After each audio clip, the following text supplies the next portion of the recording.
He announced he was leaving me for his assistant during our anniversary dinner, showing off the keys to their dream home. What he didn't know was that I already owned the house they were planning their future in. The crystal champagne flutes clinked with a hollow sound that seemed to echo through the private dining room of La Maison Rouge. The restaurant's soft lighting cast a warm glow across the white tablecloth, illuminating the anniversary dinner. I'd spent weeks planning. 15 years of marriage, all leading to this moment, though not the one I had anticipated. Before we jump back in, tell us where you're tuning in from, and if this story touches you, make sure you're subscribed, because tomorrow I've saved something extra special for you. Carmen, meet Grace, Carlos said, his hand resting possessively on the small of her back. She's not just my executive assistant anymore. Grace stood there in a figure-hugging emerald dress that I recognized immediately. It was from the designer collection I'd admired last month but had decided against purchasing because Carlos had complained about our overspending. Her honey-blonde hair was styled in loose waves, catching the candlelight as she slid into what should have been an empty chair at our intimate table for two. I sat frozen, my carefully applied lipstick suddenly feeling like a mask as I watched. My husband poured champagne into 3 glasses, using the vintage Veuve Clicquot I'd special ordered for what should have been our celebration. I think we should clear the air, Carlos continued, his voice carrying that familiar, authoritative tone he'd perfected in the boardroom of Rivera Enterprises. Grace and I have been working closely for some time now, and things have evolved. Grace shifted slightly, perhaps catching something in my too calm demeanor. She was young, early 30s to my 42, but old enough to know better.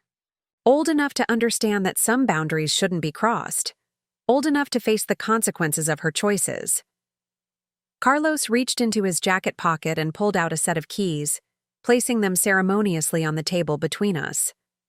A small, silver keychain with a custom-designed R dangled from the ring, the signature of Rivera Properties' most exclusive developments.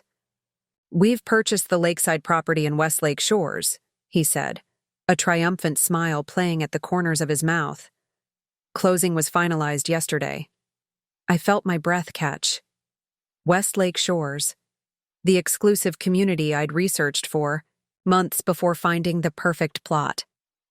The dream home whose architectural plans I'd revised countless times. The property purchased through my family's holding company as an anniversary surprise. "How wonderful," I said, lifting my champagne, with a steady hand. "To new beginnings." Grace beamed, oblivious to the undercurrent of tension. "The house is absolutely gorgeous. I've already started planning the interior design. The master suite has this amazing view of the lake." She continued describing my house to me in vivid detail. The natural stone fireplace I'd specially sourced from a quarry in Vermont, the floor-to-ceiling windows I'd insisted on for the great room, the custom kitchen with the imported Italian marble I'd selected. Carlos watched me over the rim of his glass, clearly pleased with how calmly I was taking the news. He'd always underestimated me, mistaking my measured responses for weakness, my strategic thinking for passivity.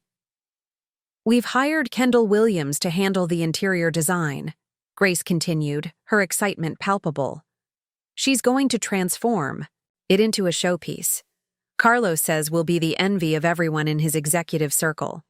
"Kendall is very talented," I agreed, thinking of the non-disclosure agreement the designer had signed with my holding company. "She has excellent taste." Carlos reached for Grace's hand on the table, his wedding ring catching the light. "We wanted to tell you in person, Carmen. The paperwork will be delivered tomorrow. Everything's been arranged by the firm." What Carlos didn't realize, as he sat there outlining how our assets would be divided, was that I'd been preparing for this moment for months. Not this exact scenario. I hadn't anticipated the particular cruelty of an anniversary dinner announcement. But I'd seen the signs. The late nights, the business trips that multiplied, the sudden interest in properties I'd researched. I'd also remembered what Carlos had apparently forgotten: the prenuptial agreement my mother had insisted upon before our wedding. My mother, the shrewd businesswoman who had built Rivera Enterprises alongside Carlos's father before both companies merged, along with our families. The prenup that specifically protected my family's investments and any assets purchased through my trust. "I'm sure your lawyer has everything in order," I said, the irony of my statement lost on them both. Grace's fingers played with the silver bracelet on her wrist.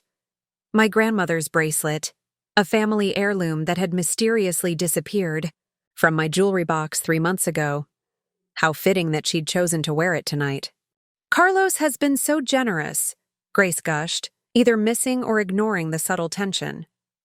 "He says once we're settled, we can discuss my role in the company's marketing division. I have so many ideas for rebranding." Each word she spoke was another thread in the web they'd woven, believing themselves clever and untouchable. They had no idea that while they'd been planning their grand reveal, I'd been orchestrating something far more intricate. "If you'll excuse me," I said, rising from the table with practiced grace. "I need a moment." In the privacy of the elegant restroom, I checked my reflection. Not a hair out of place, not a smudge in my carefully applied makeup. The woman staring back at me looked polished, controlled, and dangerous. Tonight wasn't just the end of my marriage, it was the beginning of something else entirely. I took out my phone and sent a single text to my attorney, Courtney. "Proceed." As I returned to the table, I allowed myself a small smile. Carlos and Grace were huddled close, examining something on his phone, probably interior design ideas for a house they would never occupy. My house. The lakefront property purchased through my family's holding company, Rivera Vega Properties, named after my mother's side of the family. I retook my seat, watching as they exchanged confident glances over their champagne glasses. My phone buzzed quietly in my purse, right on schedule. In precisely 30 minutes, everything they had built their little fantasy upon would begin to crumble. Carlos would learn what it meant to underestimate me, and Grace would learn that some dreams aren't meant to be hers. "Tell me, Grace," I said, leaning forward slightly, "how long have you been wearing my grandmother's bracelet?" The color drained from both their faces, and I felt a cold satisfaction settle in my chest. This was just the first domino. I don't know what you're talking about," Grace stammered, her hand instinctively covering the silver bracelet. "Carmen," Carlos warned, his voice low. "Not here." But I merely smiled, reaching for my water glass with deliberate calm. I'd spent 15 years perfecting the art of composure as the wife of Carlos Rivera, CEO of Rivera Enterprises. 15 years of standing beside him at corporate galas, hosting dinner parties for investors, and maintaining the perfect image his position demanded.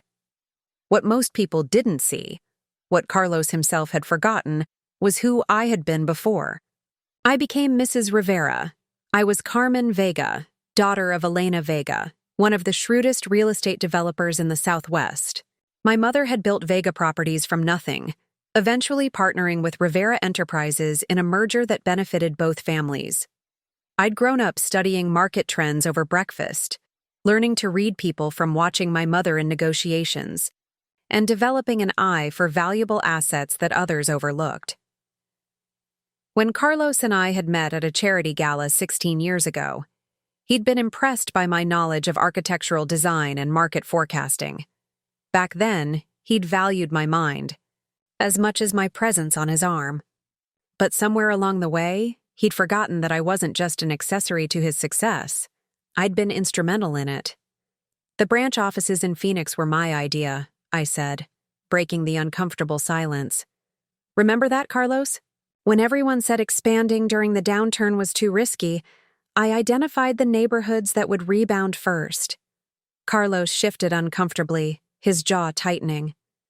This wasn't the docile, dignified exit he'd anticipated. He'd expected tears, perhaps, or quiet resignation, not this calm recitation of my contributions. "And the Riverwalk development?" I continued. Preparing and narrating this story took us a lot of time, so if you are enjoying it, subscribe to our channel. It means a lot to us. Now back to the story. The one that doubled our commercial portfolio last year? Those properties were from my mother's holdings. Grace looked between us, her confident smile faltering. This clearly wasn't the version of his wife that Carlos had described to her. Carmen is very modest about her contributions, Carlos said smoothly, attempting to regain control of the narrative. She's been a wonderful partner in many ways. Partner, I repeated, tasting the word. An interesting choice.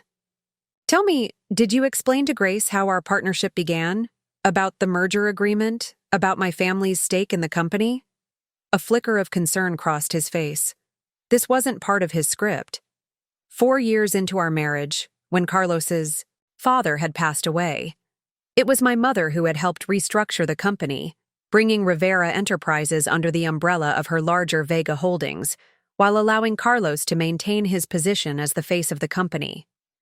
My mother had insisted on protecting my interests with an ironclad prenuptial agreement, knowing all too well how business and marriage could complicate each other.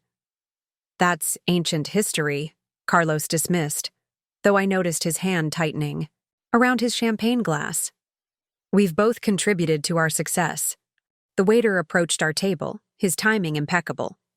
He carried a sealed envelope on a silver tray.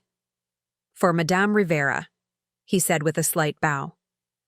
Thank you, Joseph, I replied, recognizing him as one of the restaurant staff I'd spoken with earlier that week when finalizing the anniversary arrangements. Carlos's brow furrowed in confusion. He hadn't realized I'd been quietly orchestrating this evening just as carefully as he had. How amusing that he still thought this dinner was his idea. I placed the envelope beside my plate without opening it, watching the way Carlos's eyes kept darting toward it. You were saying? I prompted Grace. About the master suite at Westlake Shores? Grace, eager to reclaim her moment, leaned forward. The windows face east to catch the sunrise over the lake. Carlos says we'll be able to see all the way to the nature preserve on clear mornings. That sounds lovely, I agreed. I've always thought morning light is so important for a bedroom. Did Carlos mention that I was the one who selected that particular lot? It has the best elevation in the development. Grace's smile froze. You selected it? Of course, I said lightly. Westlake Shores has been one of my pet projects for the past year. The developers consulted me on several of the premium properties. Carlos cleared his throat. Carmen has always had an excellent eye for real estate. It's one of the many talents I've appreciated. There it was, the subtle pivot, attempting to frame my knowledge as something he'd indulged rather than relied upon. Classic Carlos, rewriting history to suit his narrative. I thought about the hours I'd spent with architects, revising plans for that house. The weekends I'd dedicated to sourcing materials, selecting fixtures, and consulting with landscapers. All while Carlos was apparently romancing his assistant and planning his exit from our marriage. The boathouse was a particular challenge, I continued conversationally. The environmental permits alone took months to secure. But worth it, I think. There's nothing like watching the sunset from the water. How do you know about the boathouse? Grace asked, confusion evident in her voice. We only finalized those plans last week. I smiled, taking a deliberate sip of my champagne. Did you? Carlos shifted in his seat, a flicker of uncertainty crossing. His face for the first time that evening. Grace, perhaps we should discuss the house details another time. But Grace, caught up in her excitement about her future home, continued. Kendall says it's the most impressive property she's worked on. She's planning a feature wall with reclaimed timber for the great room. From the Anderson Mill, I finished for her. Yes, I thought that would be a nice touch. The history of the building materials creates such character, don't you think? Grace stared at me, then at Carlos, who was now looking distinctly uncomfortable. Carlos, she said slowly. How does she know all these details? I reached for the envelope Joseph had delivered, opening it with deliberate slowness. aware of their increasingly anxious stares. Inside was a set of documents I'd had prepared weeks ago, when I'd first confirmed my suspicions about Carlos's affair. "I believe," I said, removing the first page and placing it on the table. "This might answer some of your questions." The document I placed on the table was deceptively simple: a property deed for 47 Lakeside Terrace, Westlake Shores. The owner listed was not Carlos Rivera or even Rivera Enterprises, but Rivera Vega Properties, LLC, my family's holding company. "There must be some mistake," Carlos said, reaching for the document. His confident facade was beginning to crack as he scanned the page. "This can't be right." "No mistake," I replied, removing another page from the envelope. "And here's the architectural approval form, signed by the managing partner of Rivera Vega Properties." I tapped my own signature at the bottom of the page. "As you can see, all design changes had to be approved by me." Grace's perfectly manicured hand flew to her mouth. "But we bought that house. Carlos showed me the paperwork." "Carlos received permission to use the property," I clarified, "as a company asset. Not much different from how executives use the company jet or vacation properties." I paused, watching realization dawn on her face. "Didn't you think it was unusual that such a premium property was available right when you wanted it? That the design elements were exactly what you'd hoped for?" Carlos's jaw clenched as he pulled out his phone. "I'm calling Mike right now," he said, referring to his attorney. "There's clearly been some kind of misunderstanding." "By all means," I encouraged, gesturing to his phone. "Though Mike may be difficult to reach this evening. He called earlier to say he was taking his wife to Cancun for their anniversary." I emphasized the last word slightly, watching it land like a barb. The restaurant continued its elegant hum around us, the other diners oblivious to the drama unfolding at our table. The soft lighting and muted conversations created an incongruous backdrop for the dismantling of a 15-year marriage.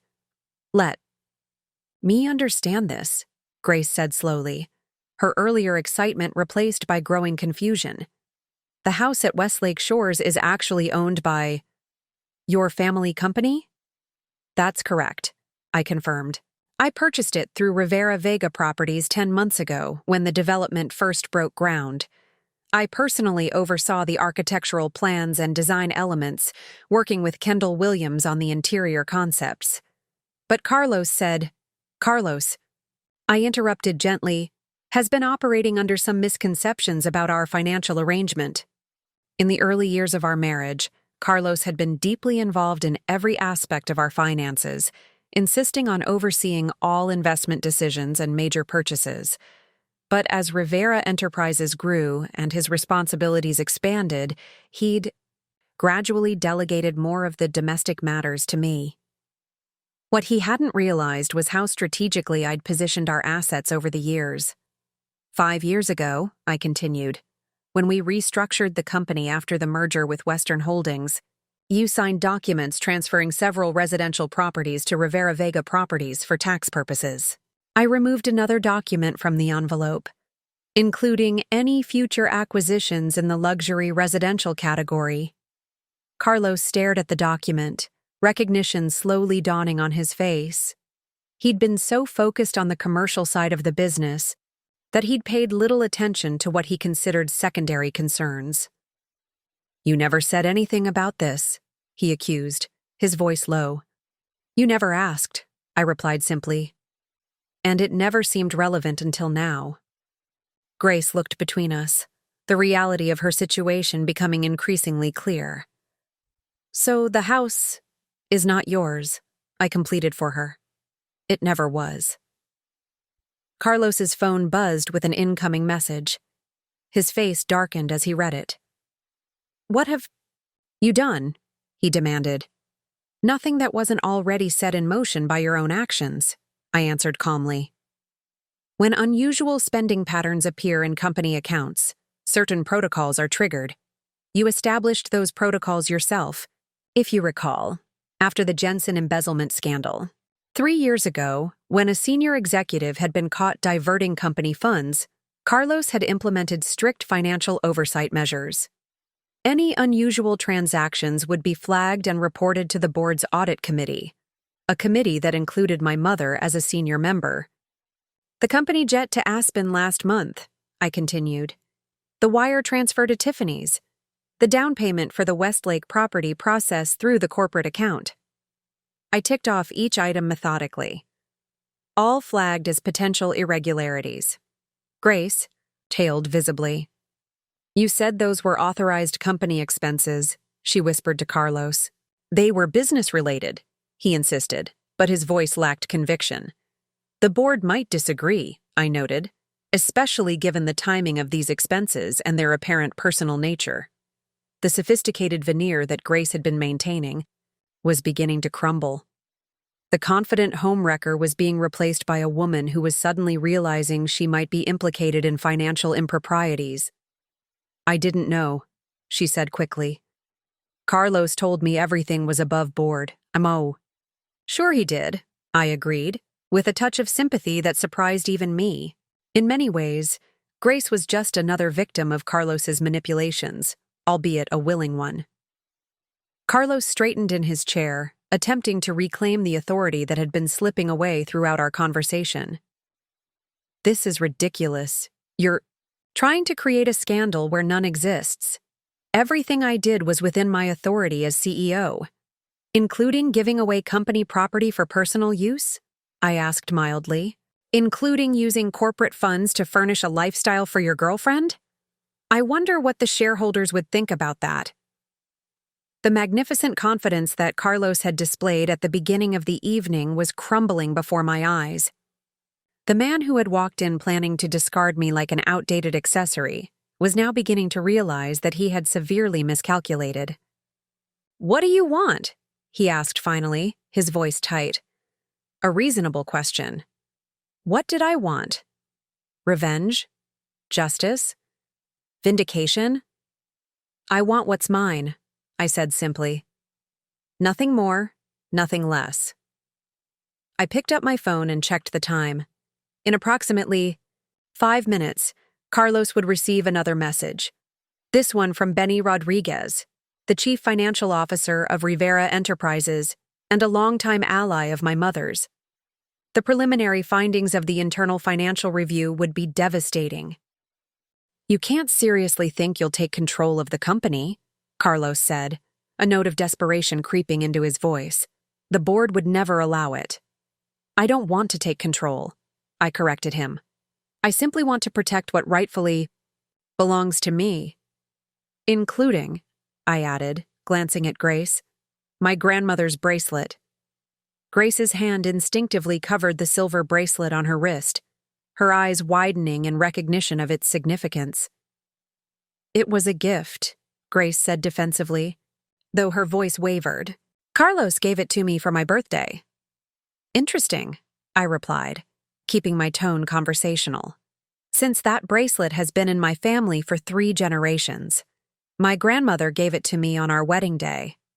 I turned to Carlos. You remember that, don't you? How she said it represented the unbroken chain of strong women in my family.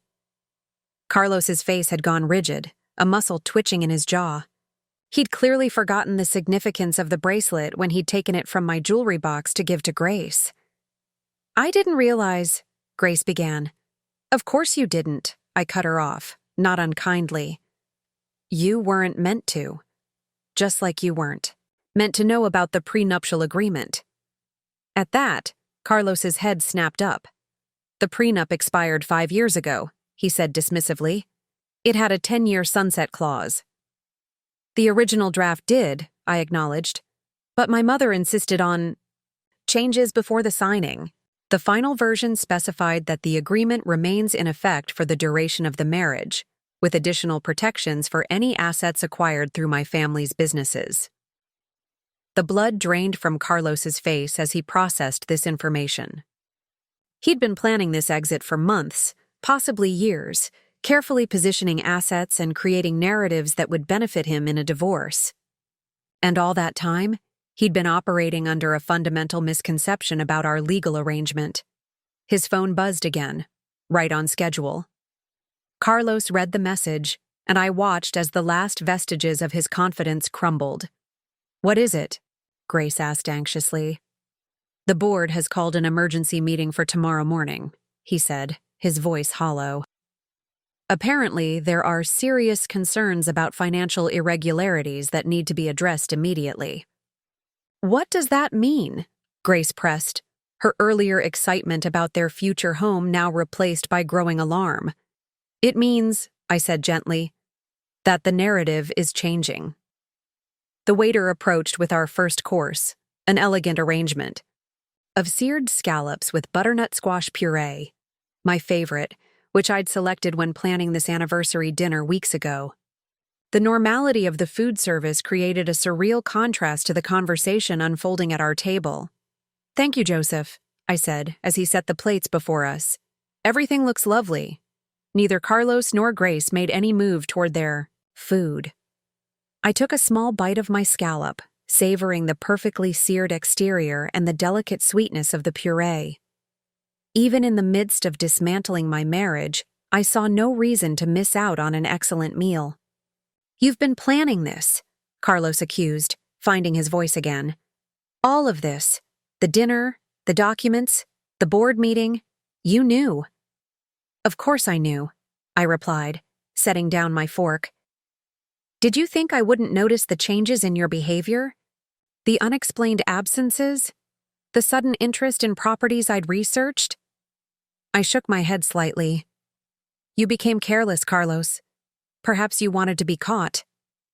"That's not," he began, then stopped himself.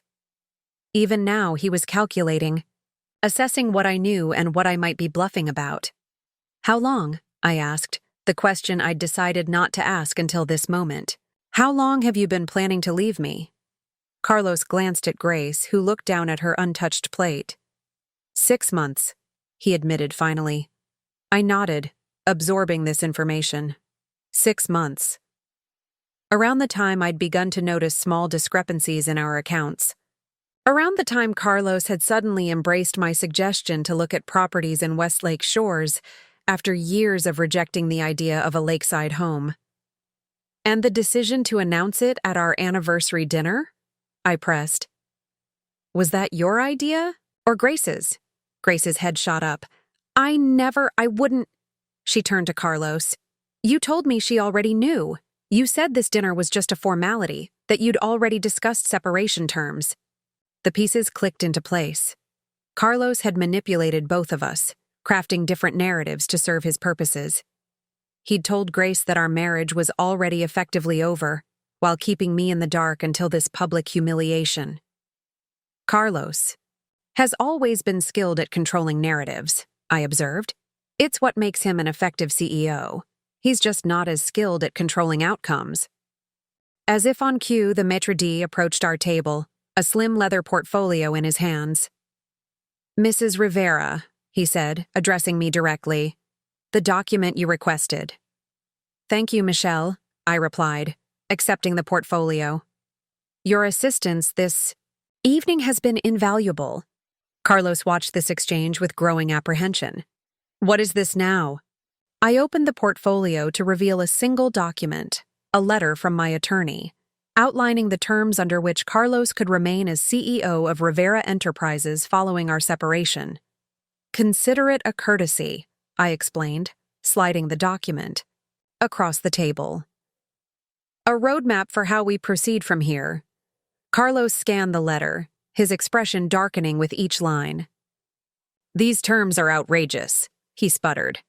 50% reduction in compensation? Oversight committee approval for all major decisions? Immediate return of all personal items removed from our shared residences? He looked up at me in disbelief. "You can't be serious." "Those are actually the generous terms," I informed him. "The alternative is that the board receives a complete accounting of your financial creativity over the past 6 months, including the funds diverted through the shell company you created in Grace's name." Grace gasped. "What shell company?" "Horizon Ventures," I supplied. "Incorporated in Nevada 3 months ago. with you listed as the sole director.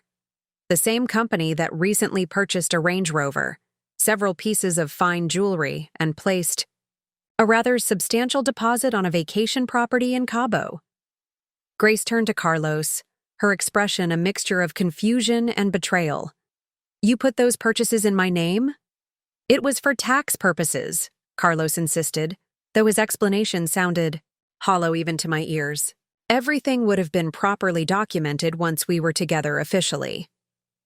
What it was, I corrected, was an attempt to hide assets before filing for divorce. That's called fraud, Carlos. It's not just grounds for dismissal, it's potentially criminal. The sophisticated evening Carlos had planned, where he would graciously but firmly inform his wife that he was moving on with his younger assistant, had transformed into something else entirely.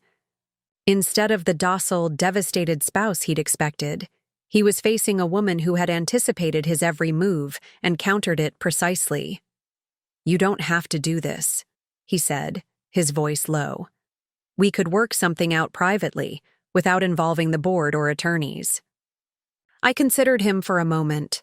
This man I'd loved for 15 years, whose ambition and drive I'd once admired, whose success I'd helped build. There was a time when his approval had meant everything to me, when his smile could brighten my darkest day. That time had passed.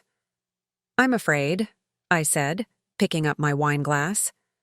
That time for private resolutions is behind us. Carlos's phone buzzed again with an incoming message.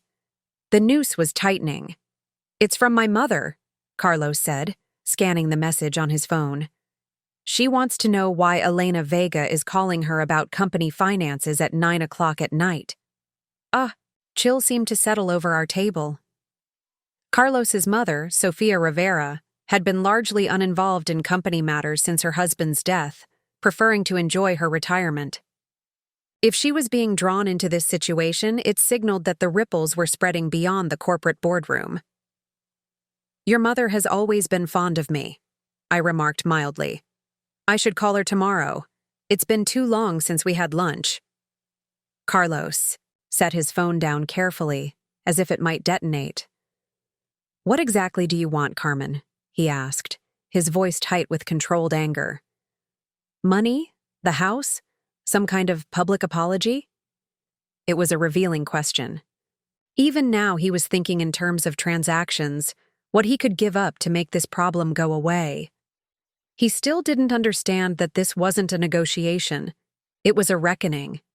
What I want, I said, meeting his gaze directly, is for you to experience the same sense of betrayal and helplessness that I felt when I discovered your affair. The same shock I felt when I realized you were planning to discard 15 years of marriage with a rehearsed speech at an anniversary dinner. Grace flinched at my words, perhaps recognizing for the first time the cruelty inherent in their plan. But since you're asking about practical matters, I continued, I want full ownership of all properties held by Rivera Vega Properties, transferred exclusively to my name. I want my grandmother's bracelet returned. I glanced pointedly at Grace's wrist. And I want you to resign as CEO, effective immediately. Carlos stared at me in disbelief. You can't be serious. Resign as CEO? The board would never accept. The board, I interrupted, already has a candidate in mind for interim leadership. Benny Rodriguez has their confidence, and as chief financial officer, he's intimately familiar with the company's operations. Benny? Carlos looked as if I'd slapped him. My own CFO is part of this? Benny has always been loyal to the company first, I reminded him. When he discovered discrepancies in the financial reports, discrepancies you instructed Grace to create, he did what any responsible executive would do.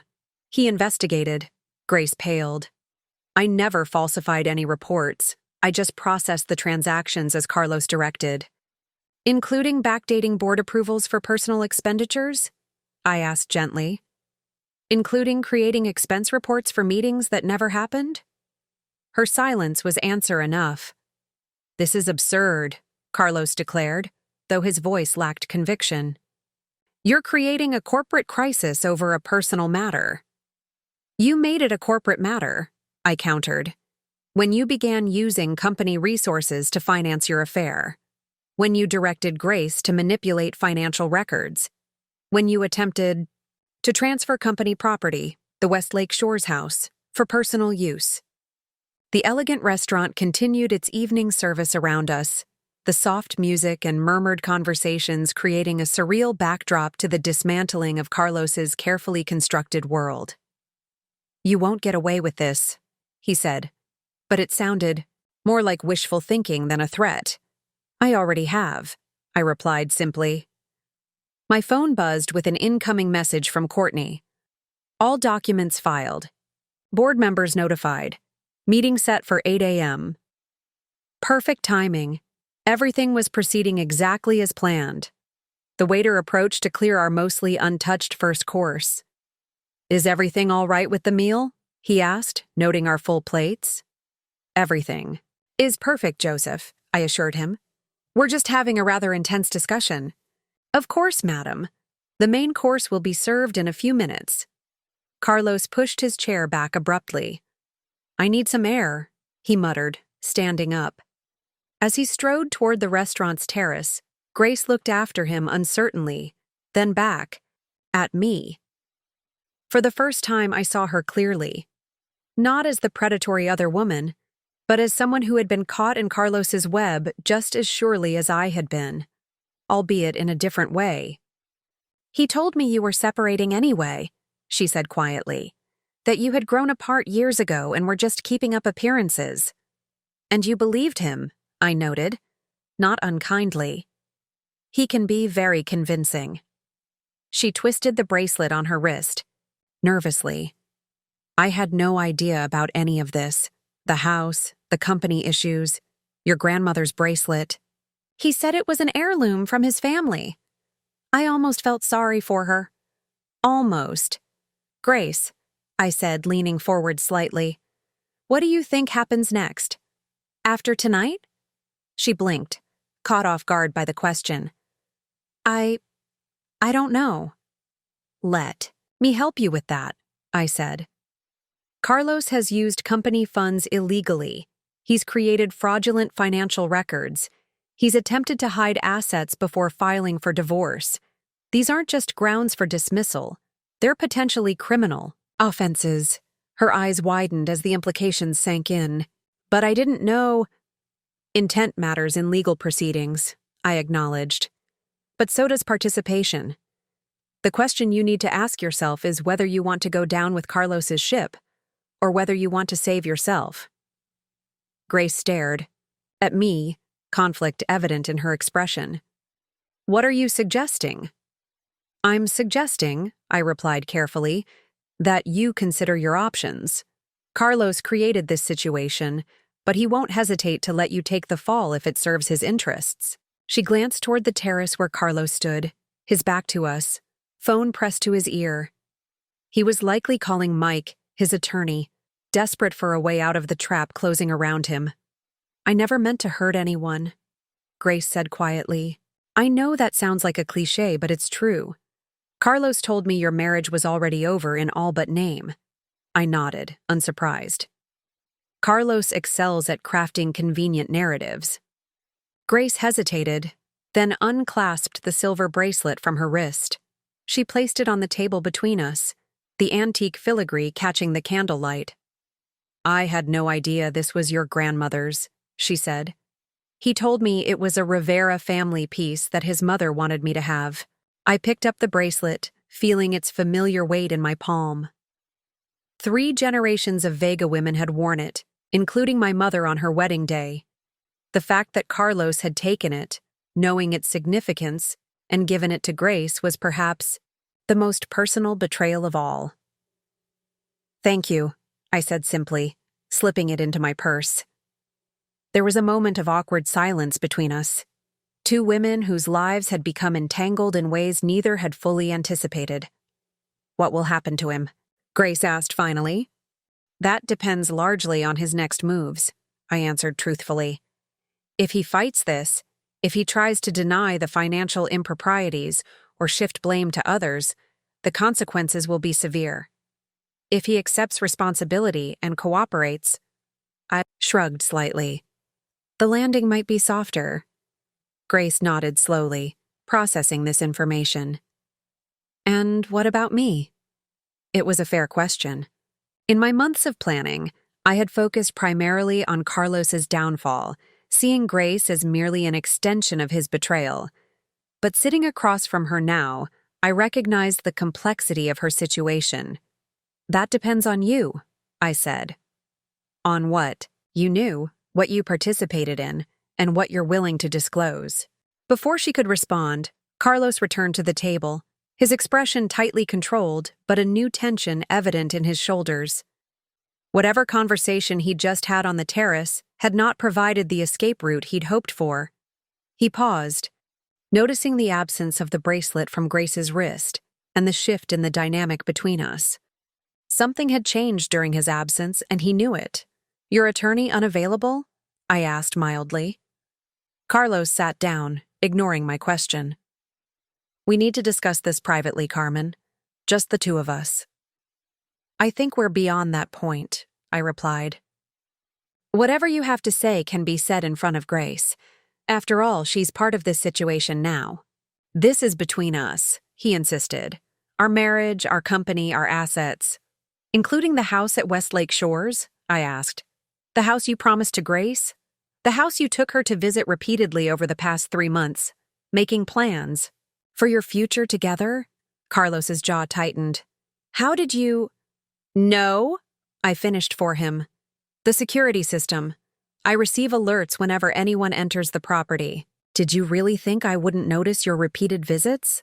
Or that I wouldn't review the security footage? Grace looked between us, clearly stunned by this new revelation. You've been spying on me? Carlos demanded. I've been protecting my property, I corrected. The house that I purchased, that I designed, that I own. I removed my phone from my purse and pulled up the security app. With a few taps, I accessed the saved footage and turned the screen toward them. The video showed Carlos and Grace walking through the partially constructed home, his arm around her waist, stopping to kiss in what would have been the master bedroom. March 12th, I said, as the timestamp displayed in the corner of the video. The day you told me you were in Chicago for a board meeting. Grace's face flushed with embarrassment. Carlos's expression hardened into anger. You had no right. I had every right, I cut him off. It's my property, and as it turns out, documenting your lies has proven quite useful. The waiter approached with our main course, his professional demeanor never wavering despite the obvious tension at our table. Roasted lamb for Madame, he said, placing the plate before me, and the Chilean sea bass for Sir and Miss. Thank you, Joseph, I said. Everything looks wonderful. As Joseph retreated, Carlos leaned forward, his voice low and urgent. What will it take to end this? Name your price. It was a revealing statement. Even now, facing the collapse of his career and reputation, Carlos still believed everything could be reduced to a transaction, that I could be bought off like a business competitor. You still don't understand, I said, almost pitying him. This isn't a negotiation. This is a consequence. My phone buzzed with another message from Courtney. Documents delivered to all board members.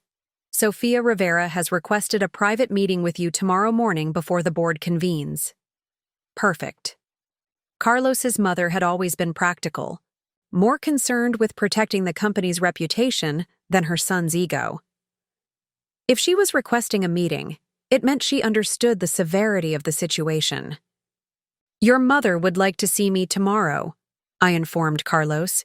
Before the board meeting. The color drained from his face. Leave my mother out of this.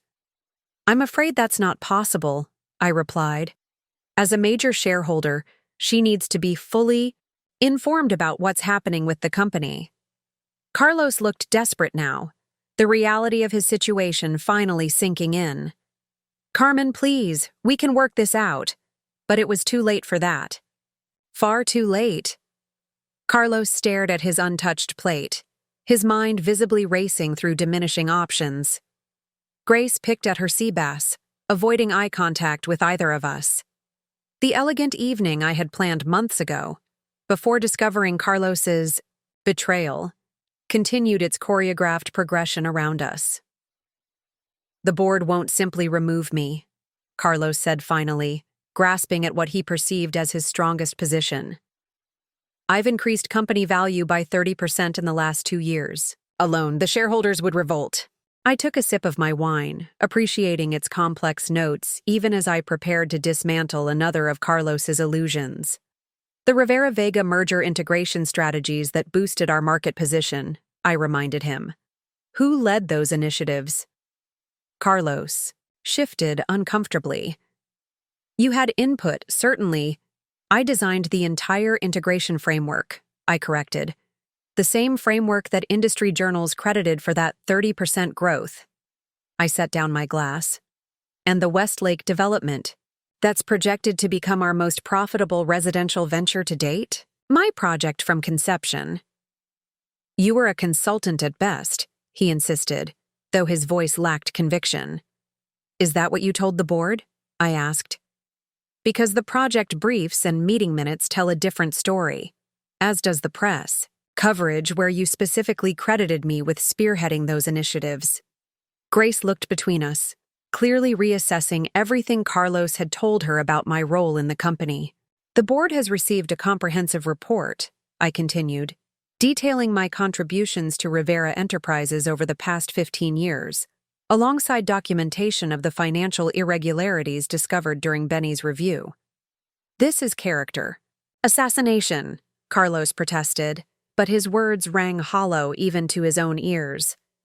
"This is accountability," I countered. "Something you've managed to avoid for too long." I thought back to the moment 3 months ago when I had first confirmed my suspicions about Carlos's affair. Finding Grace's lipstick, a shade I would never wear, on one of his dress shirts had been the catalyst. But it was discovering the unauthorized transfers from our joint account that had truly spurred me to action. My mother had raised me to be vigilant, to never be financially dependent on anyone. "Men come and go," she'd told me when I announced my engagement to Carlos. "But financial security is forever." Her insistence on the prenuptial agreement had been just one manifestation of that philosophy. When I'd discovered Carlos's betrayal, my first call hadn't been to a divorce attorney, but to Benny Rodriguez, the company's CFO and my mother's most trusted lieutenant. "I need to know exactly what Carlos has been doing with company finances," I'd told him, "especially any transactions that might seem unusual." Benny's investigation had revealed more than just Carlos's affair. It had uncovered a pattern of financial manipulation, not embezzlement exactly, but a systematic blurring of lines between personal and corporate resources. Carlos had been using company assets as his personal playground, secure in his belief that his position was unassailable. My second call had been to Courtney Mendez, not just my attorney, but my closest friend since law school. "I need to review every document Carlos has signed in the past decade," I'd told her, "especially anything related to our prenup or property ownership." Together, Courtney and I had meticulously documented every asset, every ownership claim, every potential vulnerability in Carlos's position. We'd strategized for every possible scenario, anticipating his moves before he made them. When I'd learned about the Westlake Shores house, that Carlos had been taking Grace there, planning their future in a home I had designed, the final piece of my plan had fallen into place. "Do you remember what you said to me last month?" I asked Carlos now, when I mentioned redecorating our bedroom. He frowned, caught off guard by the apparent change of subject. "I don't recall." "You said there was no point investing in changes to a house we wouldn't be living in much longer," I reminded him. At the time, I pretended not to understand the implication, but I knew exactly what you meant. You were already planning your exit. Grace shifted uncomfortably in her seat, perhaps realizing for the first time just how calculated Carlos's actions had been. "That comment," I continued, was what prompted me to accelerate my timeline, to ensure that everything was in place before you made your move. Carlos's expression darkened as he realized how thoroughly I had anticipated his actions. You've been planning this for months. Yes, I acknowledged. Just as you've been planning to leave me for months. The difference is my plan was better executed. I reached into my purse and removed a small USB drive, placing it on the table between us. This contains everything, Carlos. Every financial record, every property document, every security footage from the Westlake house, every text message between you and Grace that passed through company servers. That's invasion of privacy, he protested weakly. Company communications. On company devices are subject to monitoring, I reminded him. As stated in the employee handbook that you approved last year. Grace paled. All of our messages? Not personal communications on private devices, I clarified, but anything sent through company channels, yes. The implications settled over the table like a heavy fog. Carlos had been careless, leaving digital breadcrumbs that now formed a damning trail of evidence. The board meeting tomorrow isn't just about financial improprieties, I said, watching. Realization dawn on Carlos's face. It's about a comprehensive review of leadership, about whether someone who has demonstrated such poor judgment in both personal and professional matters should continue to lead Rivera Enterprises. Carlos's phone buzzed again. He checked it, his expression hardening. My mother wants to see me tonight, he said tightly. Immediately after dinner. I nodded, unsurprised. Sofia Rivera was not a woman who waited for problems to come to her. She was always fond of me, I remarked. I think she'll be particularly disappointed to learn how you've handled all of this. The scent of expensive perfume wafted over our table as an elegant, silver-haired woman approached from across the restaurant. All three of us looked up in surprise. Speaking of your mother, I said softly, it appears she's decided not to wait until after dinner. Sofia Rivera approached our table with the graceful authority of a woman who had navigated high society for decades. At 72, she remained strikingly elegant, her silver hair swept into a perfect chignon, her tailored navy suit emphasizing her still slender figure. Her dark eyes, so like Carlos's, missed nothing as she took in the scene. Before her, "Mother," Carlos said, rising hastily. "I didn't expect—" "Clearly," Sofia interrupted, her gaze shifting between the three of us. "When Elena Vega calls me at 9 o'clock on a Thursday evening, I pay attention." She turned to me with genuine warmth. "Carmen, Querida, I see you're having quite an eventful anniversary dinner?" "Sofia," I greeted her, standing to accept her embrace. "It's lovely to see you, though I wish the circumstances were different." "As do I," she agreed, her accent becoming more pronounced as it always did when she was upset. "Carlos, you will introduce me to your companion." Grace stood awkwardly, smoothing her emerald dress. "Grace Kendall," she said, extending her hand. "It's an honor to meet you, Mrs. Rivera." Sofia regarded Grace's hand for a beat too long before taking it briefly. "Ms. Kendall, I understand you work for my son." "Yes, I'm his executive assistant," Grace confirmed, the words sounding hollow in the context of our dinner. "Among other things, apparently," Sofia observed dryly. She turned to Joseph, who had materialized at her elbow. "I will join this table. Bring me whatever wine Carmen is drinking." "Of course, madame," Joseph replied, quickly arranging a fourth-place setting. Carlos remained standing, visibly unsettled by his mother's unexpected appearance. "Mother, this isn't the best time for—" "Sit down, Carlos," Sofia commanded in the tone that had cowed boardroom executives for decades. "If you are old enough to destroy your marriage and jeopardize the company your father built, you are old enough to face the consequences in public." Carlos sank back into his chair, the confident CEO momentarily reduced to a chastened son. It was a remarkable transformation, and one that Grace was clearly struggling to reconcile with the dominant, self-assured man she'd been involved with. "Now," Sophia said, settling elegantly into her chair, "Elena tells me there are financial irregularities that threaten our company. She tells me my son has been using corporate funds for personal expenses related to," she glanced pointedly at Grace, "extracurricular activities. There have been some accounting issues," Carlos began defensively, "but nothing that—" "Benny Rodriguez has identified over $2 million in questionable transactions over the past 6 months," I interjected calmly, "all linked to Carlos's personal expenses or properties purchased through shell companies." Sophia's eyes narrowed. "Is this true?" "It's a mischaracterization," Carlos insisted. "Those were legitimate business expenses that may have been incorrectly categorized." "Including the diamond bracelet from Tiffany's?" I asked. "Or the weekend in Aspen? Or perhaps the down payment on the Westlake Shores property?" Sophia turned to Grace, who seemed to be trying to make herself as small as possible. "And you, Ms. Kendall, what was your role in all this?" I just processed the paperwork as Carlos directed," Grace said, her voice barely above a whisper. "I didn't know they were improper." "She's telling the truth," I confirmed, surprising both Grace and Carlos. Grace was following instructions. She may have suspected something was wrong, but the evidence suggests Carlos deliberately kept her in the dark about the full extent of his financial manipulations. Grace shot me a grateful look, clearly not having expected any defense from me.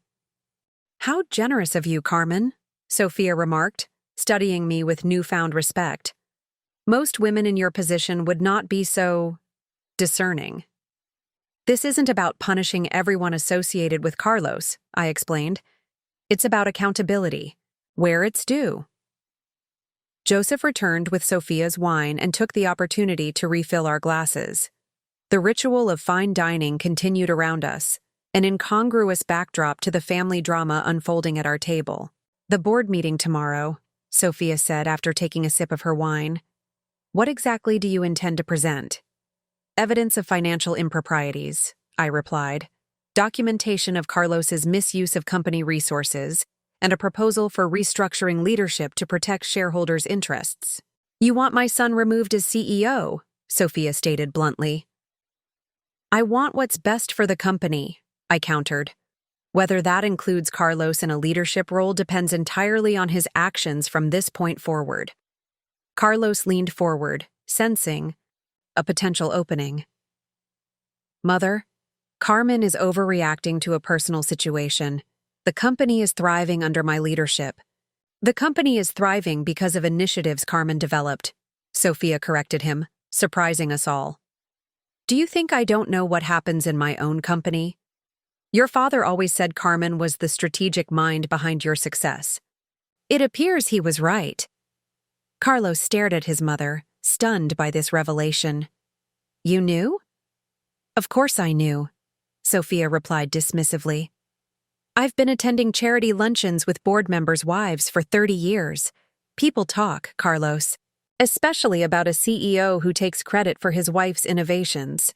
The dynamic at the table shifted once again as Carlos realized that even his mother, his most reliable ally, had been aware of his professional shortcomings all along. "What do you suggest we do?" Sophia asked me directly, effectively sidelining her son from the conversation. "Carlos needs to take immediate leave from his position," I said.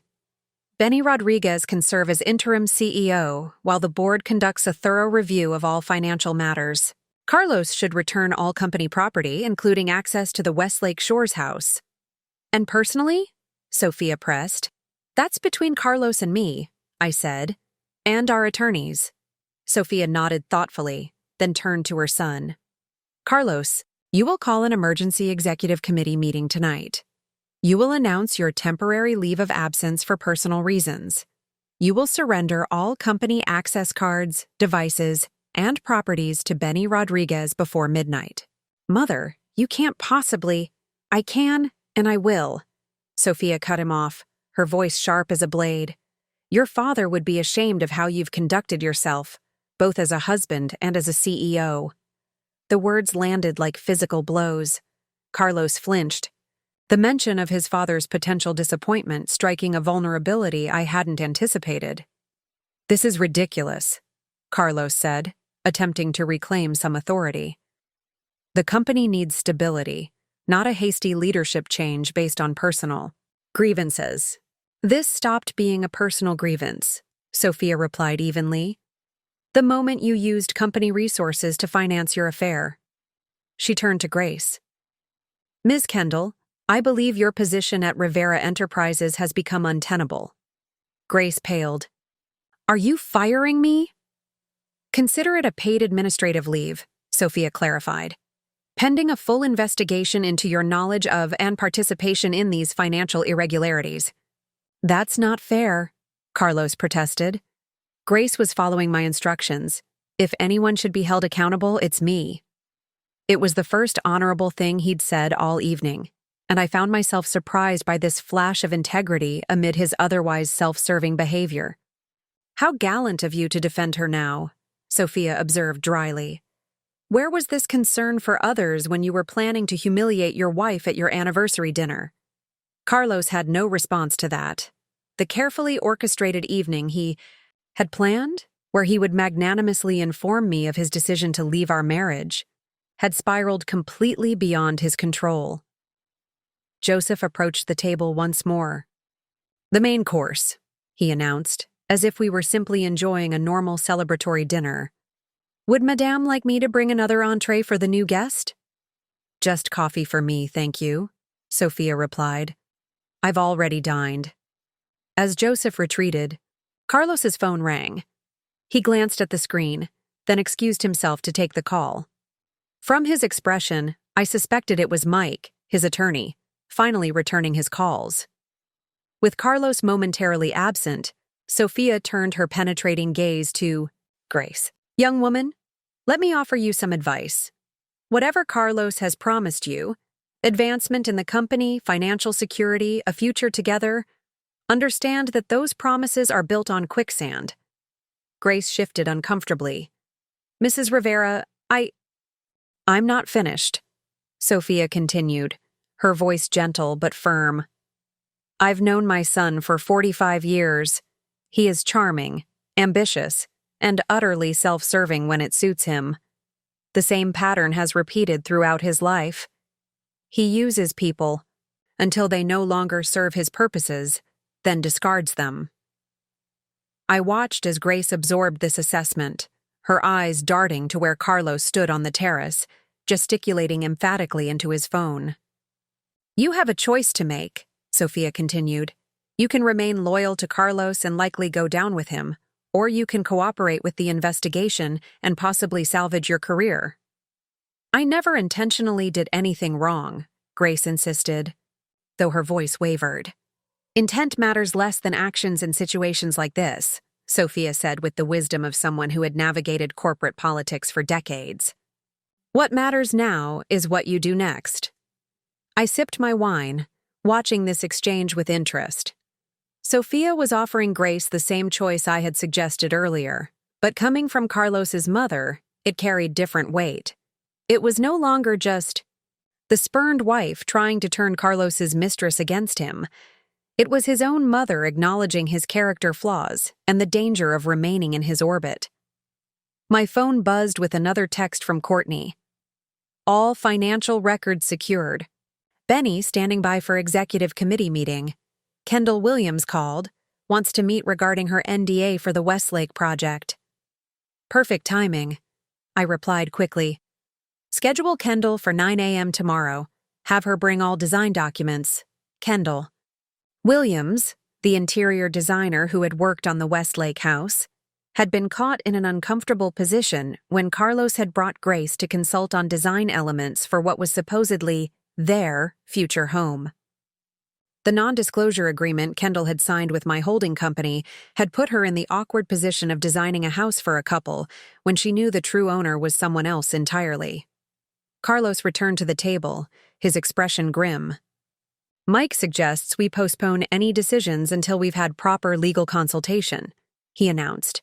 clearly trying to regain control of the situation. Mike works for the company, not for you personally, I reminded him. And as he's surely aware, the corporate bylaws give the board authority to place any executive on administrative leave when there are credible allegations of financial impropriety. This isn't about bylaws, Carlos argued. This is about you being vindictive because of our personal situation. Oh, Carlos, Sophia interjected with evident disappointment. Still, you refuse to accept responsibility. This is precisely why the board will support Carmen's position. The board doesn't even know the full situation yet, Carlos countered. They will by morning, I assured him.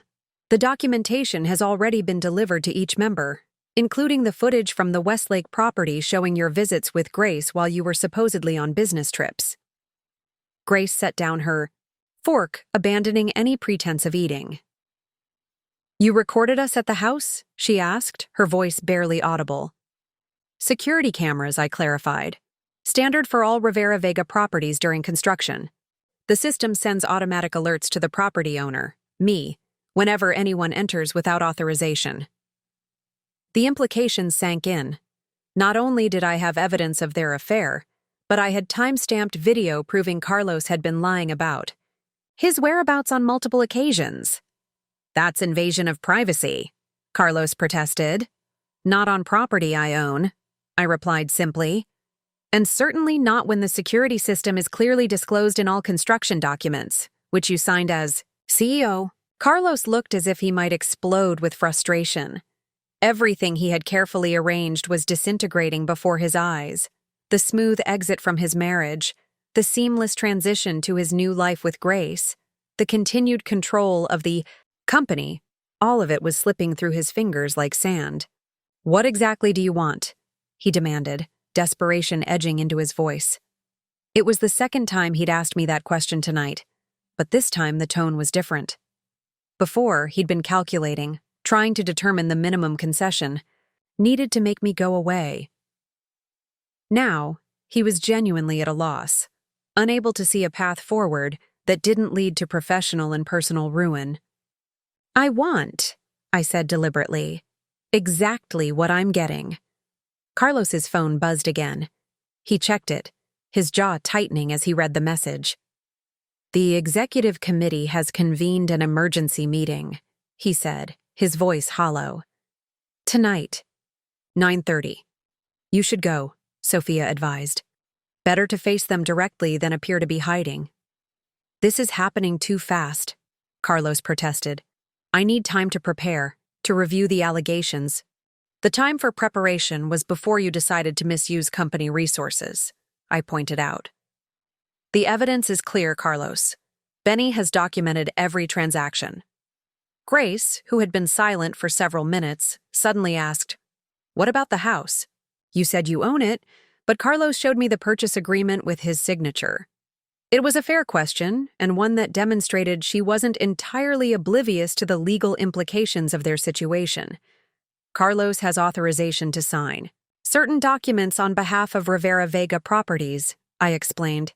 It's an arrangement we established years ago to streamline transactions when I was unavailable. However, that authorization doesn't extend to personal use or transfer of property without board approval. In other words, Sophia translated for Grace's benefit, he had the authority to sign, but not to claim ownership or promise the property to you. Grace turned to Carlos, the reality of their situation finally sinking in. So we don't own the house at Westlake Shores? We never did? The situation is complicated, Carlos hedged, unwilling to admit the extent of his deception even now. It's actually quite simple, I countered, removing another document from my envelope. This is the deed to 47 Lakeside Terrace, Westlake Shores. It clearly shows Rivera Vega Properties as the owner, with me as the managing partner. I slid the document across the table to Grace, who studied it with growing dismay. But the furniture? We ordered. The design plans? All approved by me, I confirmed. Kendall Williams has been sending all design proposals to me for final approval, as required by her contract with Rivera Vega Properties. The revelation hit Grace like a physical blow. Kendall knew, all this time. She was bound by a non-disclosure agreement, I explained. She couldn't tell you who really owned the property without breaching her contract. Carlos checked his watch anxiously. I need to go. The executive committee— You still don't get it, do you? Sophia interrupted, her disappointment evident. This isn't just about the executive committee or the board. This is about trust, Carlos. Trust you've broken with your wife, with your colleagues, and apparently with this young woman as well. Grace's eyes filled with tears, though whether from anger or humiliation, I couldn't tell. You lied to me, she said to Carlos, her voice barely above a whisper. About everything. Not everything, he insisted, reaching for her hand across the table. What's between us is real. She pulled away from his touch. Is it? Or was I just convenient? Someone who admired you, who wouldn't? Question your decisions. Who could be impressed by your supposed generosity with a house you didn't even own? It was remarkable to witness Grace's transformation from the confident other woman to someone confronting the possibility that she too had been manipulated and deceived. Ms. Kendall, Sophia said gently, perhaps you should consider your next steps carefully.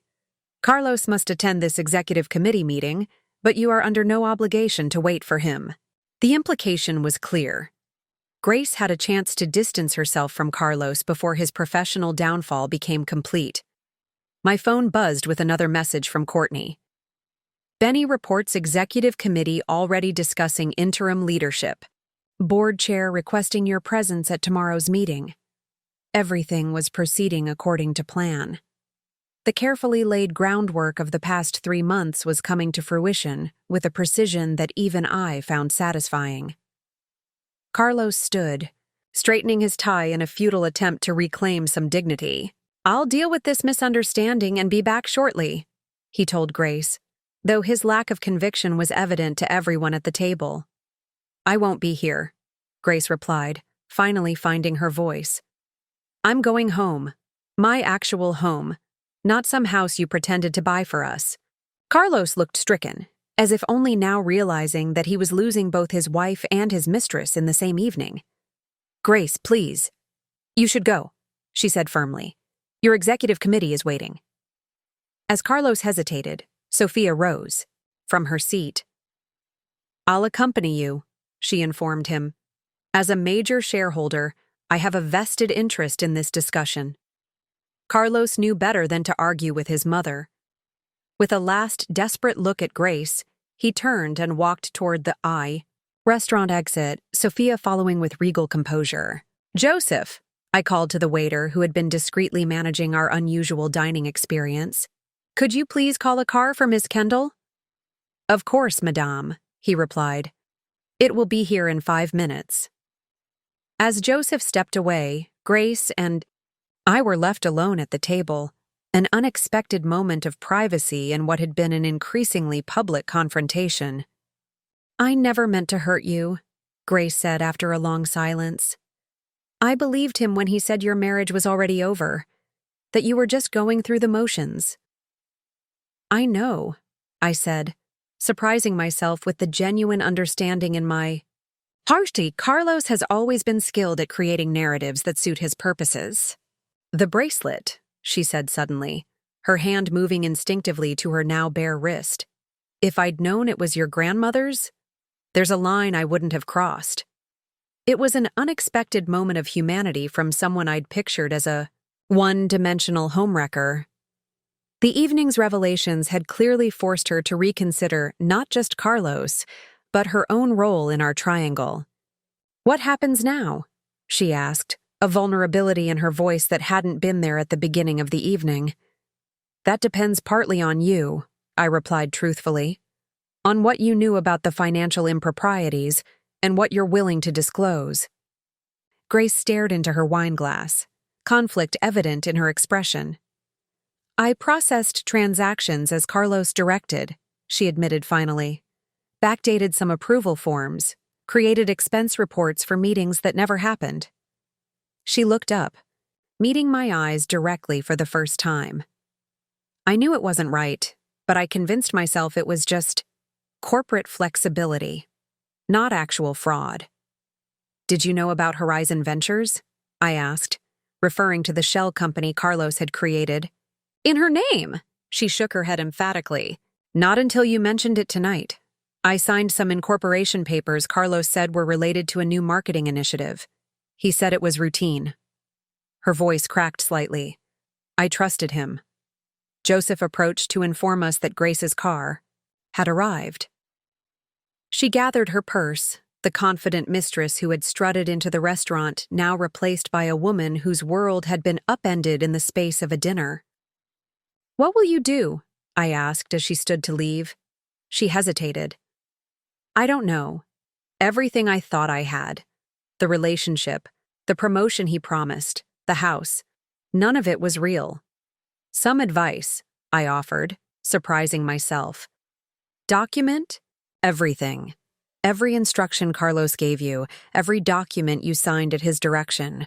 It won't absolve you completely, but it will help establish that you were following orders rather than initiating fraud." Grace nodded, processing this unexpected guidance from the woman whose marriage she had helped destroy. "Why are you helping? Me?" It was a fair question. By any conventional standard, I should have wanted to see her suffer along with Carlos. "Because this isn't about punishing everyone in Carlos's orbit," I replied after a moment's reflection. "It's about accountability, where it's due." After Grace departed, I sat alone at the table that had been set for an anniversary celebration and had instead hosted the dismantling of my marriage. The restaurant was quieter now, most of the other diners having finished their meals. The candles had burned lower, casting elongated shadows across the white tablecloth. For the first time that evening, I allowed myself to feel the weight of what had transpired. 15 years of marriage, ending not with private tears, but with public revelations of betrayal and deceit. The house I had designed with such care, intended as a peaceful retreat for our future, now tainted by memories of Carlos showing it to his mistress. My phone lit up with another message from Courtney. "Executive committee meeting proceeding. Carlos defensive, then angry. Sophia intervened.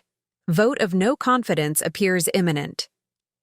The professional consequences for Carlos were unfolding exactly as I had anticipated. By morning, he would likely be suspended from his position pending a full board review. His reputation within the company, built over decades, would be irreparably damaged. I should have felt triumphant. Instead, I felt a curious emptiness, as if the precision of my revenge had somehow drained it of satisfaction. Joseph approached with the dessert I had ordered weeks ago when planning this anniversary dinner. Chocolate soufflé with raspberries. Carlos's favorite. The careful timing of the kitchen staff meant it had arrived perfectly risen, despite the drama that had consumed our table. "Would Madame like the dessert?" Joseph asked delicately, recognizing that circumstances had changed dramatically since I had placed the order. "Yes," I decided. "And an espresso, please." There was something oddly empowering about enjoying this final course alone, savoring flavors that had once been chosen to please my husband, but now existed solely for my pleasure. As I savored the rich chocolate soufflé, my phone lit up with an incoming call from Courtney. I stepped away from the table to answer it. "It's done," she said without preamble. "The executive committee has voted to place Carlos on administrative leave pending a full board review. Benny Rodriguez has been named interim CEO." "How did Carlos take it?" I asked, curious despite myself. "Not well," Courtney replied. "He accused you of orchestrating a corporate coup, tried to claim the financial issues were simple administrative errors." Then Sophia spoke up. "What did she say?" "That she had reviewed the evidence herself and found it compelling. That the board's primary responsibility was to the company, not to protecting her son from the consequences of his actions." Courtney's voice held a note of admiration. It was quite something to witness. Carlos looked stunned. I thanked Courtney for the update and returned to my table, processing this development. The swift and decisive action of the executive committee confirmed what I had long suspected. Carlos's position had been more vulnerable than he realized. His success had depended not just on his own abilities, but on the goodwill and trust of those around him, including me. As I finished my espresso, Joseph approached with a small silver tray. "A message for you, madame," he said, presenting an envelope with my name written in Sophia's elegant script. Inside was a brief note. "Carmen, once you have finished your dessert, please join me at the house. There are matters we should discuss. Privately. Sophia." The house could only mean the Rivera family estate, where Carlos and I had lived for the first 5 years of our marriage before purchasing our own home. It was where Sophia still resided, maintaining the property with the same meticulous attention to detail that had characterized her approach to business. I settled the bill, charging it to the corporate account Carlos had planned to use for his anniversary dinner announcement, and made my way to my car. The night air was cool against my skin, a refreshing contrast to the emotionally charged atmosphere of the restaurant. As I drove through the familiar gates of the Rivera estate, 20 minutes later, I was struck by the property's timeless elegance. The Spanish colonial architecture, the perfectly maintained gardens, the soft landscape lighting illuminating ancient oak trees, all of it spoke to generations of care and continuity. Sophia was waiting for me in the garden courtyard, seated on a stone bench beside a small fountain. She had changed from her navy suit into a simple black dress, her silver hair loose around her shoulders. In this more relaxed setting, the resemblance between her and Carlos was more pronounced. The same strong jawline, the same thoughtful eyes. "Thank you for coming," she said as I joined her on the bench. "I thought it best we speak away from corporate settings and listening ears." "How did the executive committee meeting end?" I asked. "As expected," she replied. "Carlos has been relieved of his duties pending review. He's angry, hurt, and looking for someone to blame." She paused, studying me in the gentle garden lighting. "Right now, that someone is you." I nodded, unsurprised. Carlos had never been good at accepting responsibility for his actions. It was easier to cast me as the vindictive wife orchestrating his downfall than to acknowledge his own role in creating this situation. "But that's not why I asked you here," Sophia continued, her voice softening. "I wanted to ask about your plans for Rivera Enterprises." The question caught me off guard. "My plans?" "Yes," Sophia said simply. "With Carlos removed from leadership, the company is at a crossroads. The board will be looking for stability and vision. You have both." The implication of Sophia's words hung in the night air between us.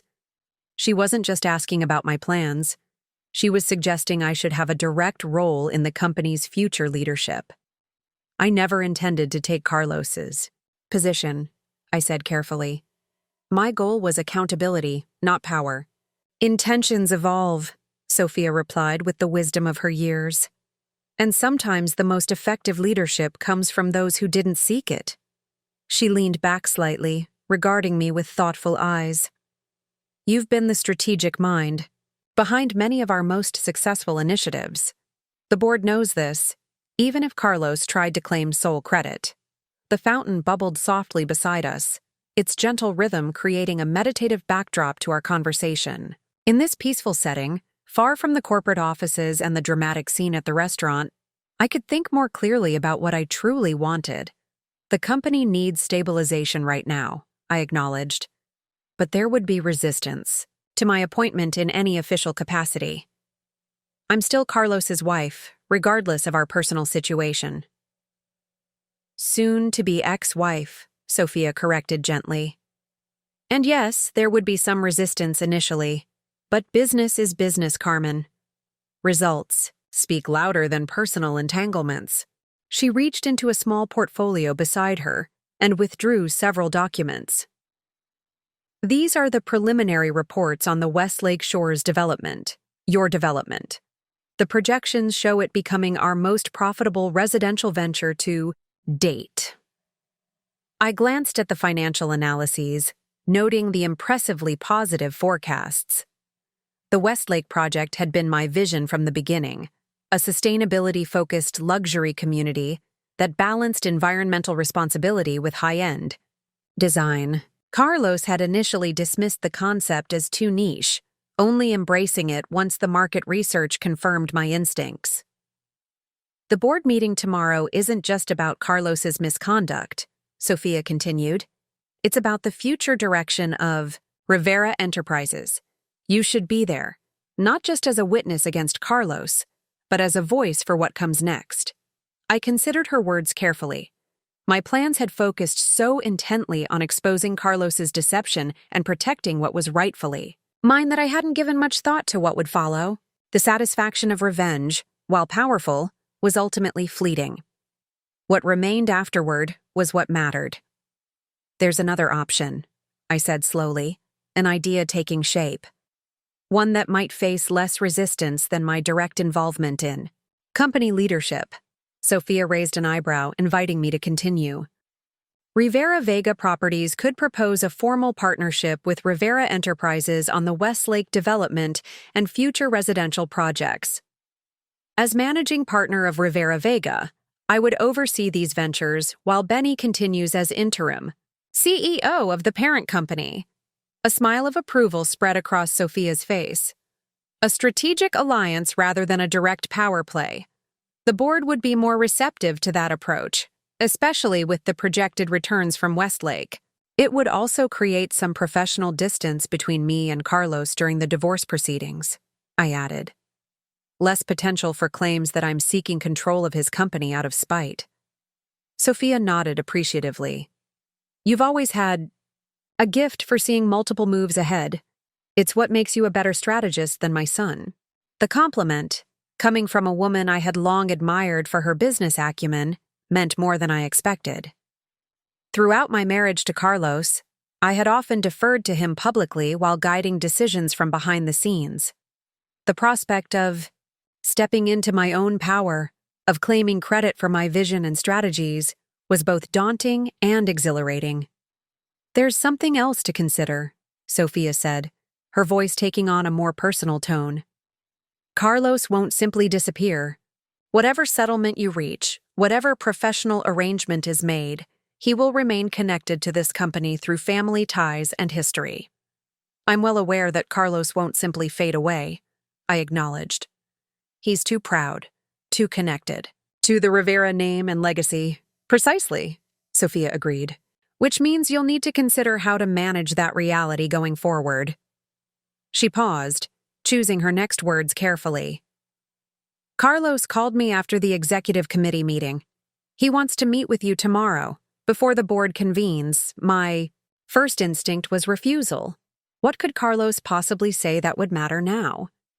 The evidence was overwhelming, his position compromised, our marriage effectively over. He's desperate, I surmised. Looking for a way to salvage something from this situation. Yes, Sophia confirmed, but there may be value in hearing what he has to say, not for his benefit, but for yours, for closure if nothing else. As I considered her advice, my phone buzzed with a message from Benny. Carlos demanding access to Westlake property tonight. Security asking for guidance. The audacity was breathtaking.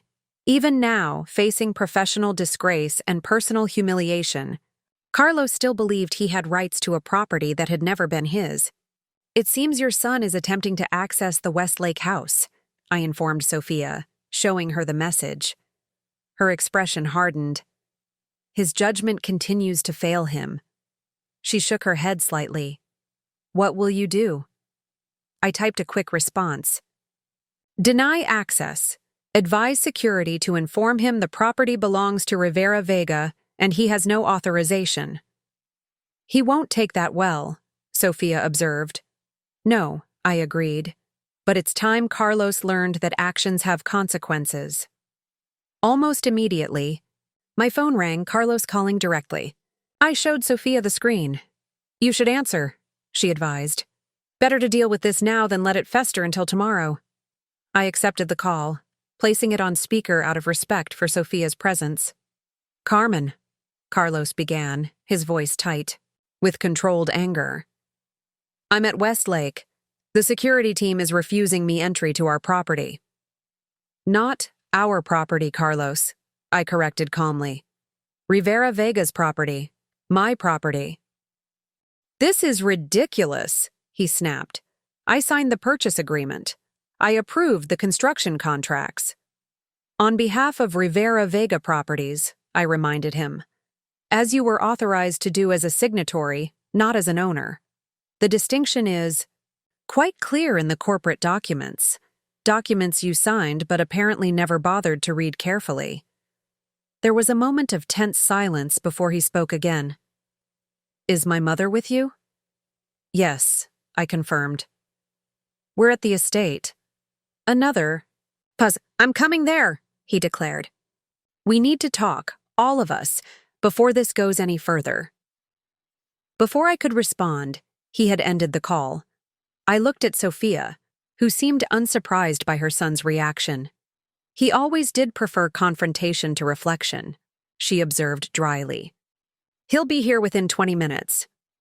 We moved from the garden into the main house, settling in the elegant living room where family discussions had taken place for generations. Sophia asked her housekeeper to prepare coffee, the formality of proper hospitality never forgotten even in tense situations. What will you say to him? Sophia asked as we waited. I considered the question carefully. The vindictive part of me wanted to refuse any compromise, to watch Carlos face the full consequences of his actions without mitigation. But 15 years of marriage, despite its painful end, deserved more than scorched earth tactics. I'll listen, I decided. But I won't back down on the essentials.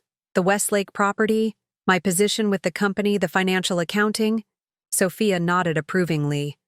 Strength with dignity. It's what I've always admired about you, Carmen. The sound of tires on. The gravel driveway announced Carlos's arrival. Moments later, the front door opened and closed with more force than necessary. Carlos appeared in the living room doorway, his tie loosened, his expression a mixture of anger and apprehension.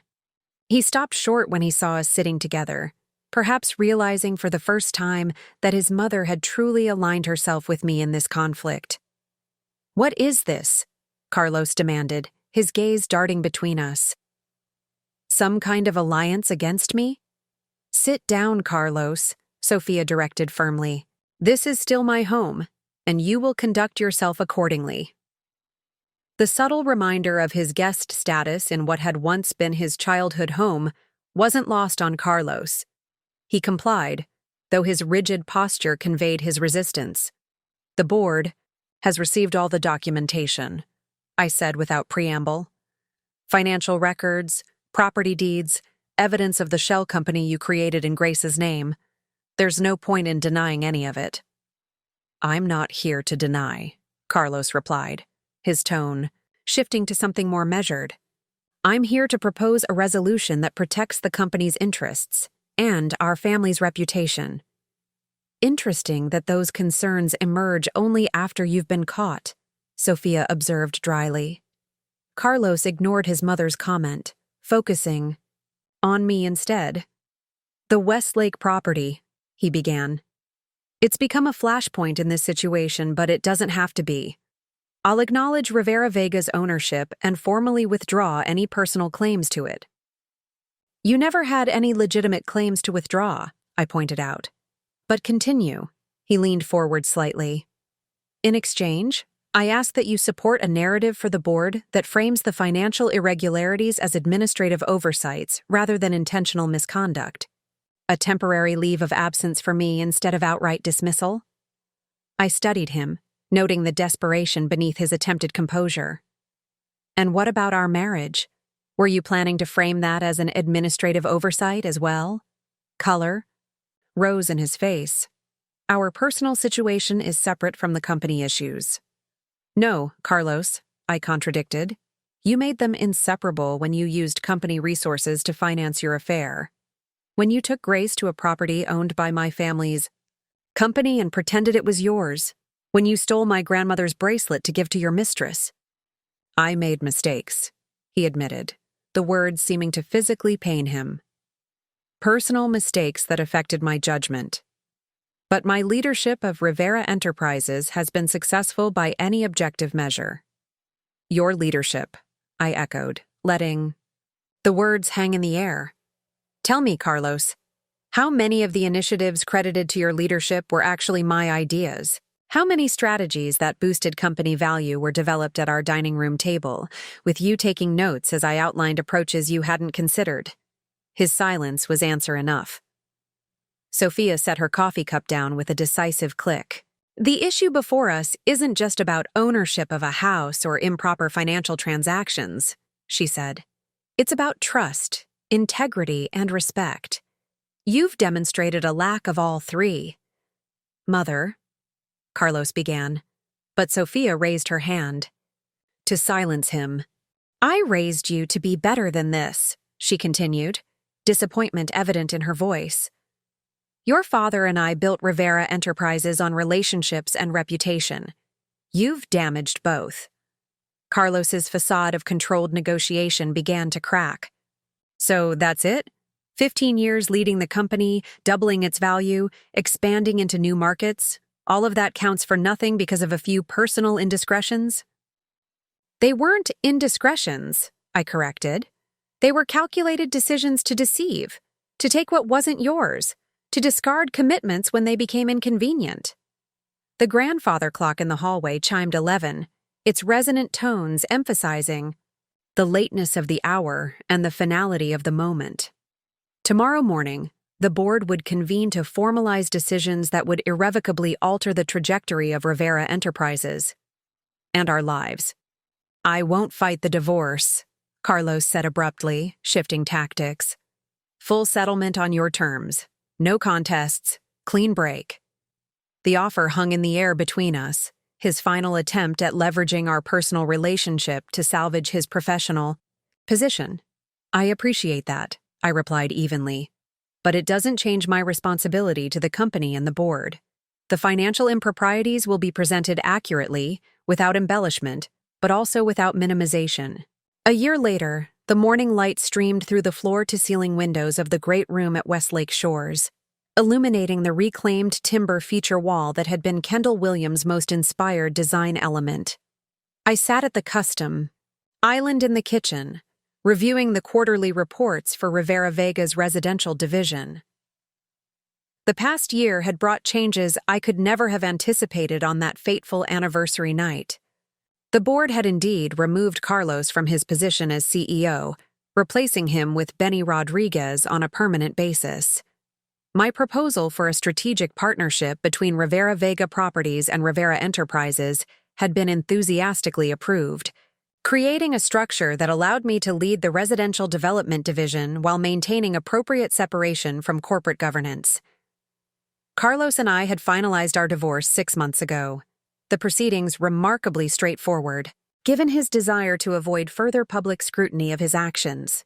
He had relocated to Madrid, accepting a position with a European investment firm where his name still carried weight. According to Sophia, who maintained contact with her son despite her disappointment in his choices, he had begun seeing a therapist to address the patterns that had led to his downfall. Grace had cooperated fully with the financial investigation, providing documentation that supported her claim that she had been following Carlos's directions without full understanding of their impropriety. She had left Rivera Enterprises, of course, but with references that acknowledged her marketing skills and allowed her to secure a position with a smaller firm across town. The house at Westlake Shores, the house that had become a symbol of Carlos's deception, had been completed according to my original vision. But instead of moving in myself, I had made a decision that surprised many. I donated the property to the Rivera Foundation to serve as a retreat center for young women pursuing careers in business and architecture. Today was the official opening ceremony, with 20 scholarship recipients arriving to begin a summer mentorship program under the guidance of successful women executives. including me. My phone chimed with a message from Courtney. Car service for Sophia has arrived at her house. ETA 30 minutes. Perfect timing. I wanted Sophia to be part of this day, to see how something that had begun in betrayal and pain had been transformed into an opportunity for growth and mentorship. As I closed the quarterly reports and moved to prepare for our guests, I caught my reflection in the kitchen window. The woman looking back at me was not the same one who had sat across from Carlos and Grace at that anniversary dinner a year ago. There was a confidence in her posture, a clarity in her eyes that spoke of lessons learned and strength discovered. The eye. Doorbell rang, announcing the arrival of Kendall Williams, who had generously volunteered her design expertise for the retreat center. "It looks amazing," she enthused as I welcomed her inside. "Even better than I imagined when we were working on the plans." "It feels right," I agreed. "Not just aesthetically, but purposefully. This house was meant for something more than just a personal residence." As we walked through the space, making final preparations for the opening ceremony, Kendall asked the question that many had delicately avoided. "Do you ever hear from Carlos?" "Sophia keeps me updated," I replied. "He's doing well in Madrid, building a new life. And you?" she prompted. "Are you happy with how things turned out?" The question gave me pause. Happiness seemed too simple a concept for the complex journey of the past year. What I felt was something more nuanced, a sense of alignment, of purpose rediscovered. "I'm satisfied," I said finally.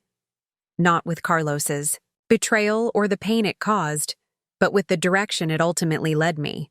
Sometimes the worst moments in our lives create unexpected opportunities for growth. Through the windows, I could see the first cars arriving. Young women with bright futures, coming to a place that had been transformed from a symbol of deception into a space for empowerment and possibility. Carlos had once called Grace the upgrade. How ironic that the real upgrade had been my own transformation, from supportive wife working in the background to acknowledged leader creating her own legacy. Up next, you've got 2 more standout stories right on your screen. If this one hit the mark, you won't want to pass these up. Just click and check them out. And don't forget to subscribe and turn on the notification bell so you don't miss any upload from us.